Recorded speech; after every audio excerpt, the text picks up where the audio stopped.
சத்துணவு மற்றும் அங்கன்வாடி ஓய்வூதியர் சங்க தலைவர் சுந்தரமூர்த்தி தலைமையில் செயலாளர் சேகர், பொருளாளர் அண்ணாதுரை ஆகியோர் முன்னிலையில் கொள்ளிடம் ஊராட்சி ஒன்றிய அலுவலகம் முன்பு ஓய்வு பெற்ற சத்துணவு பணியாளர்களுக்கு அமைப்பாளர்களுக்கு வழங்க வேண்டிய ஓய்வூதியத்தை குறிப்பிட்ட காலத்திற்குள் வழங்காததை கண்டித்து கொள்ளிடம் ஊராட்சி ஒன்றிய அலுவலகம் முன்பு ஓய்வூதியம் வழங்க கோரி கண்டன ஆர்ப்பாட்டத்தில் ஈடுபட்டனர்.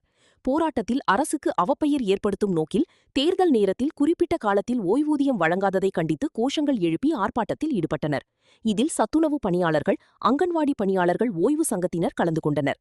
முதல்வரே, கலைஞரின் முதல்வரே, என்னாச்சு என்னாச்சு வழங்கிட வேண்டும் வழங்கிட வேண்டும் குறைந்தபட்ச ஓய்வூதியம் ரூபாய் 6750 வழங்கிட வேண்டும்.